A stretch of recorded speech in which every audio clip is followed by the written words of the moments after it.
Have you ever just paused and felt like you're on the wrong track? You know, that quiet little feeling that the life you're living, it just doesn't quite fit? Well, this whole explainer is really built around one single, crucial question that gets right to the heart of that feeling. And answering it honestly, it might just change everything. So, let's dive in. And there it is, the big one. What do I really love to do? It sounds so simple, right? But think about it. We get so caught up in this current of expectations, what our family thinks, what society tells us is a good job or a successful life. We spend all our energy meeting their expectations. We never actually stop to ask if they match our own. So, if that question makes you feel a little lost, maybe a bit confused, I want you to know you are absolutely not alone. It's an incredibly common feeling. The first step to finding any kind of clarity is to understand why we feel so directionless in the first place. I mean, think way back. From the time we were little kids, we were basically handed a map. But here's the thing. It wasn't a map of our own inner world, was it? It was a map of these safe, well-worn paths. We're told what to become, but we're almost never encouraged to discover who we are. And that external programming, well, that's the real root of all this confusion we feel later on. Okay, so let's get a little more specific. Why is this question so incredibly hard to answer? It's not just you, I promise. There are 4 major barriers, these huge mental walls that pretty consistently get in our way.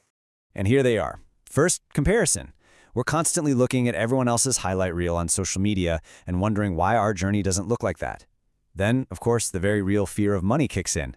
Next, there's that paralyzing fear of, what if I try something I actually care about and I fail? And finally, that huge one, what will people think?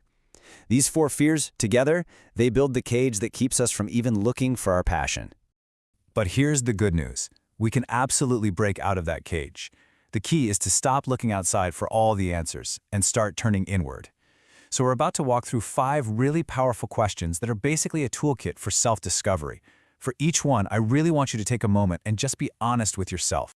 Let's start by taking the biggest barrier right off the table, money. Just imagine for a minute. Your bills are all paid, you have all the financial security you could ever need. Now, what would you do with your time? What project would you start? What skill would you learn? Just for the pure love of doing it. Okay, this next question is about finding what some people call your flow state. You know that feeling, right? It's that magical zone where you are so completely absorbed in what you're doing that the entire world just melts away. Hours can feel like minutes. When does that happen for you? Pay very close attention to that feeling. It's a massive clue. Now, this question is a clever little trick because it makes us see ourselves through other people's eyes. What are the things your friends, your family, your coworkers, what do they consistently come to you for? Maybe you're the tech wizard, or the person who plans the best trips, or the one they come to for honest advice. Sometimes our greatest strengths are so natural to us, we don't even see them as skills, but other people do. All right, let's go back in time, way back, before the world started telling you who you should be. What did you love doing just for the fun of it?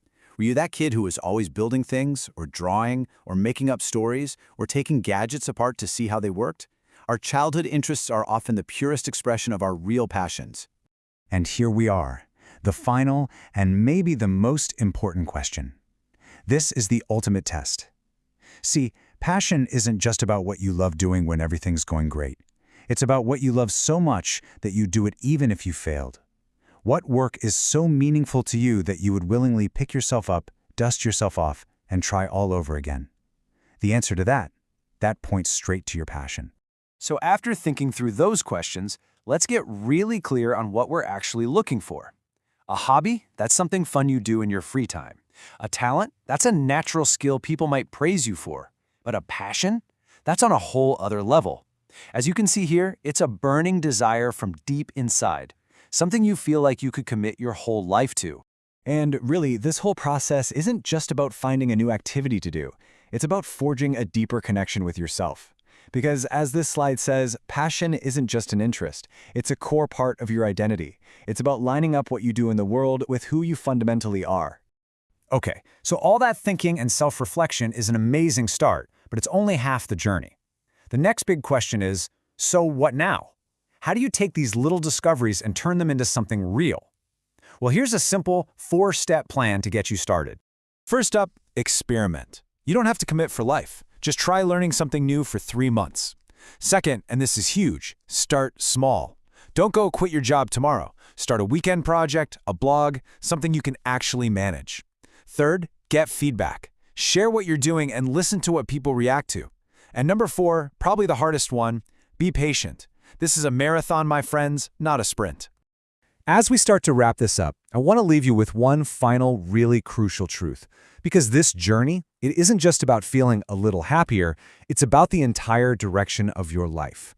And let's be totally clear about this. Money is important. Of course it is. We all have bills to pay. But it's all about balance.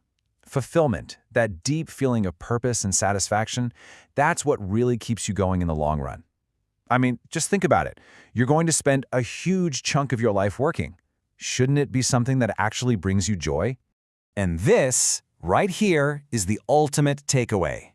If you don't take the time to really understand yourself and define what you love, the world will happily do it for you. It will use you to fulfill its own needs and its own agenda. So the real question isn't just what do I love to do, it's who do I choose to be?